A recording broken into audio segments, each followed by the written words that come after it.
everybody, welcome back to the channel, and welcome back to Single Malt Sunday. I should say single not malt, not single malt. Anyway, here's what's happening.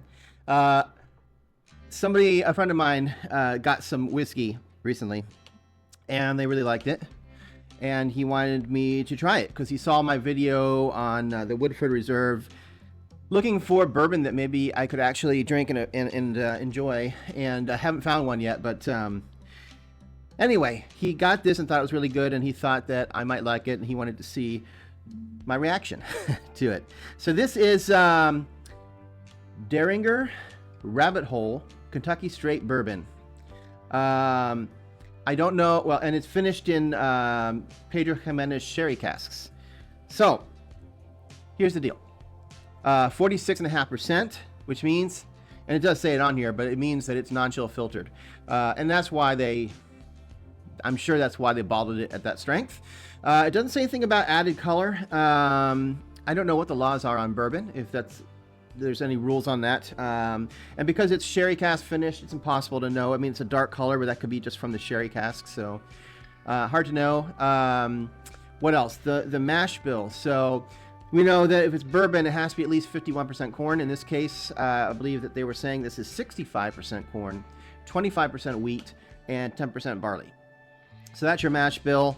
Other than that, I think they're out of Louisville. And yeah, let me get this open. Now, the smaller bottle, they do usually have these twist-offs. It's not usually a cork. Anyway, this will be interesting. Now, he also mentioned that it opened up and was better with a little bit of water, so we'll be trying that as well. Let's see. So, yeah, that's a dark color. The nose. So the nose is a lot of ethanol and not a lot of, I mean, there's some sweetness buried in there, but there's a lot of ethanol on this one. I feel like that's the result of corn. I mean, I'm no expert on bourbon, but I feel like corn gives you a harsher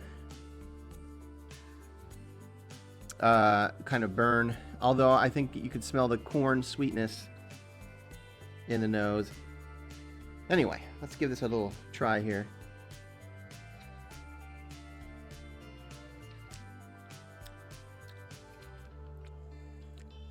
Okay. He may be onto something. I'll give it a second. It is kind of high proof. Well, not really, I guess, but for some reason to me it does come across that way. I have not had anything to drink today. Sometimes I find it's easier to taste a whiskey if I have like a lager first.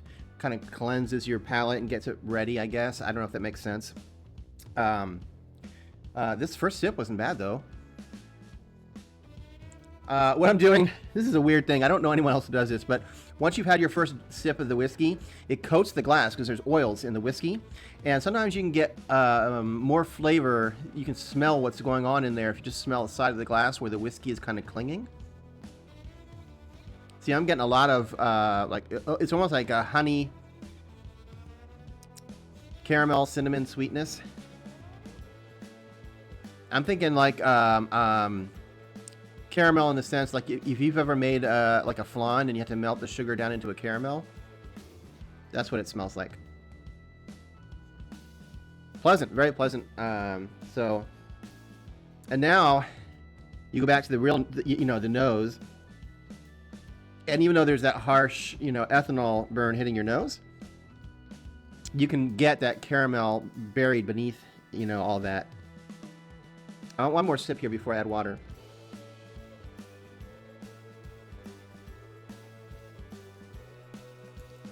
Oh yeah, that's a lot easier. So the first sip is always gonna coat your mouth with the oils, and that can be. You never want to judge a whiskey on the first sip, never, because it will change. I'm just going to put 5 little drops here. Interesting, though, that second sip, I didn't get quite as much sweetness. I'm not getting a lot of the berry. Usually you're going to get like dark fruit and berry from the sherry cask finish. All right, so the water definitely broke down the ethanol quite a bit on the nose. And you get a lot more of the sweetness and the caramel on the nose after you add some water to it. Proof it down a little bit, break up the oils.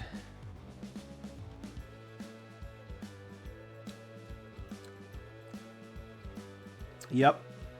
So, beer coordination, my friend, I agree with you 100%. It is better with water.